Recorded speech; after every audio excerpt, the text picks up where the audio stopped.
Assalamu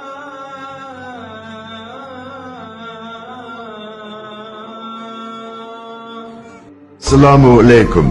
Ramadan Mubarak. Assalamu alaikum to Muslim friends around the world. London was not ready for this night.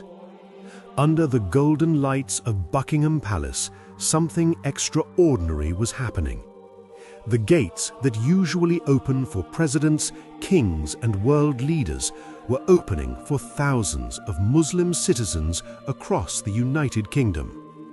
The invitation came directly from Charles III.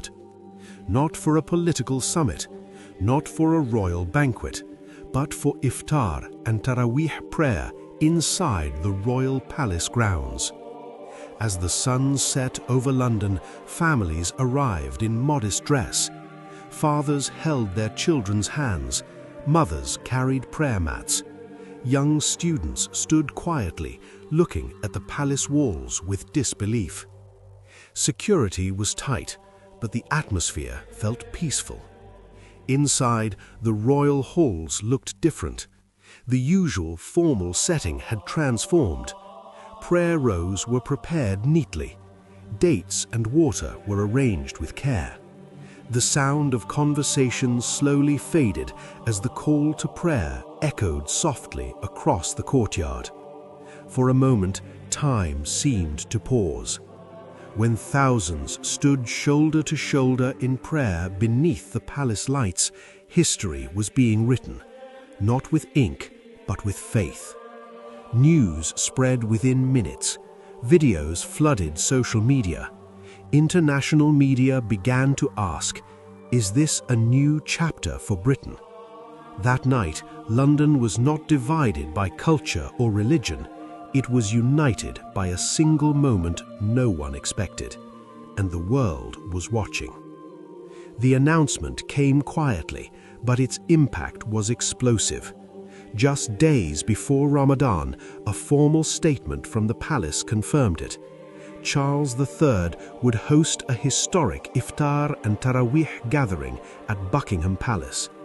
For many Britons, it felt unreal. The British monarchy is one of the oldest institutions in the world, deeply connected to tradition and history. The palace is not just a building, it is a symbol of national identity. And now that symbol was opening its doors for Islamic worship during the holy month of Ramadan. Political analysts were stunned. Religious leaders were curious. Social media exploded. Some called it a powerful gesture of unity in a diverse Britain. Others debated what it meant for the future of the monarchy. Talk shows, podcasts, and news channels across Europe and the Middle East began discussing the same question: why now? Sources close to the palace described the decision as part of the king's long-standing commitment to interfaith dialogue and cultural understanding. For years, he had spoken about the importance of harmony between religions. But this was different. This was not just dialogue, this was action. By inviting thousands of Muslims to pray inside the royal grounds, the king sent a message that reached far beyond London. Britain is changing, and it is choosing inclusion over division. The world leaned in closer. Something historic was unfolding. On the night of the event, Buckingham Palace no longer looked like the symbol of royal ceremony the world had known for centuries. The grand courtyard, usually reserved for military parades and state receptions, was now covered with neat rows of prayer mats. Soft lights illuminated the historic walls. The air felt calm, almost sacred. Volunteers moved quietly, arranging dates, water bottles, and warm meals for thousands of guests. The aroma of traditional dishes blended with the cool London evening. Families sat together on the palace grounds. Some whispered prayers, others looked around in disbelief. "I never imagined I would pray here," one young student said softly, staring at the palace balcony. As sunset approached, silence slowly replaced the gentle hum of conversation. Then the call to prayer echoed across the courtyard, clear, steady, powerful. For a brief moment, the world outside seemed to disappear. Thousands broke their fast together inside one of the most famous royal residences on earth. After iftar, lines formed shoulder to shoulder for Taraweeh prayer. Different accents, different backgrounds, one direction. Under the same sky, on the same ground. It was no longer just an event, it was a symbol. And as images of worshippers praying beneath the palace lights spread across global media, one message became clear. Britain was witnessing a moment it would never forget. After the Taraweeh prayer ended, a quiet anticipation filled the courtyard of Buckingham Palace. All eyes turned toward the small stage prepared beneath the palace balcony. Then Charles III stepped forward.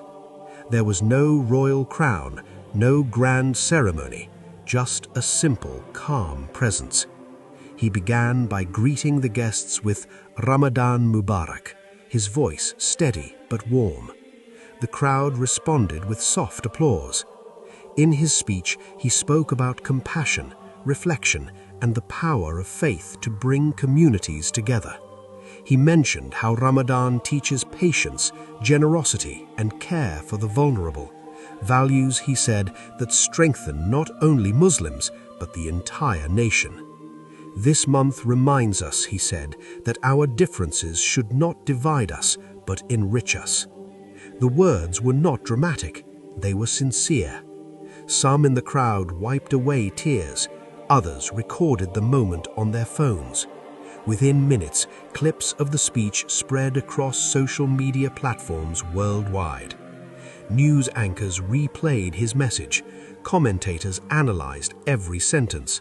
Supporters praised the king's courage, critics questioned tradition. But one thing was undeniable. The speech traveled far beyond the palace walls.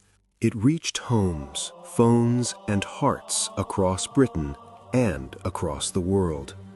And suddenly, this was no longer just a royal event.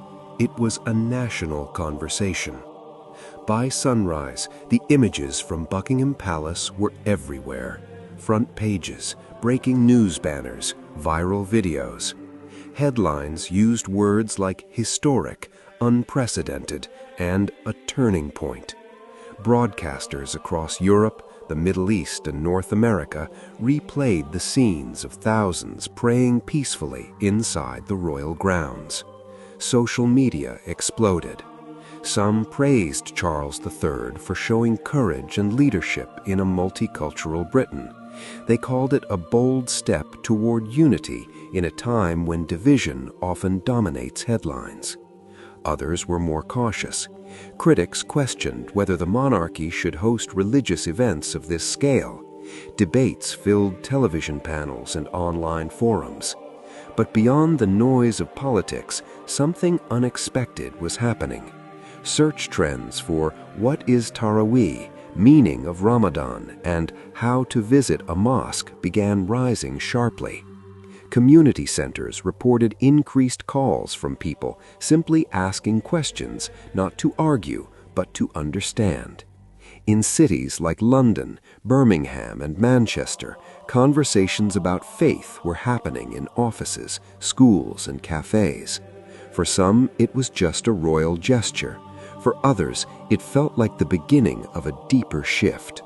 One night at the palace had turned into a nationwide discussion about identity, belief, and the future of modern Britain. And the momentum was only growing. Days after the historic Ramadan night at Buckingham Palace, the impact was no longer just online, it was visible on the streets.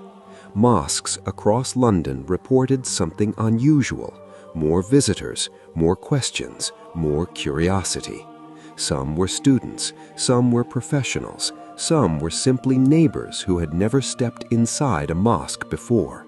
They did not come for politics, they came to understand. Community leaders in Birmingham and Manchester shared similar stories. Open mosque programs saw higher attendance. Introductory classes about Islam filled up quickly. Local imams described it as a moment of awareness. Meanwhile, news channels continued analyzing the decision of Charles III. Commentators debated whether the event would have long-term cultural impact or remain a symbolic gesture. But on the ground, something real was happening. Interfaith groups organized new discussions. Universities hosted forums about religion and modern identity. Cultural organizations saw higher participation in Ramadan open houses. In London, long lines formed outside certain mosques during weekend visits. In Birmingham and Manchester, youth groups reported new attendees curious about Islamic teachings. It was not a wave of dramatic change. It was quieter than that. It was personal. One young attendee shared in an interview that seeing Charles III acknowledge Ramadan made him feel seen as both British and Muslim at the same time. That sentence echoed across social media. For many Muslim citizens, the event was not just symbolic, it felt like recognition, a sign that their faith and identity had a visible place in the national story. At the same time, many non-Muslims expressed appreciation for learning more about a tradition they had only heard about from a distance. Britain had not changed overnight, but something subtle had shifted in conversations, in perceptions, and perhaps in hearts. And the world was still watching what would happen next. As Ramadan came to an end, one question remained across Britain and beyond. Was that night at Buckingham Palace just a powerful symbol or the beginning of something bigger? The monarchy has survived wars, political shifts, and generations of change. Now, under Charles III, it faces a modern Britain shaped by diversity, migration, and evolving identity. For supporters, the royal iftar and tarawih marked a bold step into the future, proof that tradition and inclusion can stand side by side. For critics, it raised questions about the evolving role of the crown in a multicultural society. But beyond the debates, something lasting had reached root. A palace once known only for royal ceremonies had opened its gates for prayer. A national symbol had made space for faith.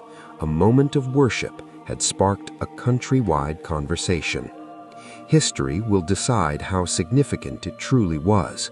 Yet for those who stood shoulder to shoulder in prayer under the London sky, it was unforgettable. Not because it was political, not because it was controversial, but because for one night, one of the world's oldest monarchies and one of the world's fastest growing faith communities shared the same space, peacefully. And sometimes, history doesn't begin with noise. It begins with a quiet moment that the whole world chooses to notice.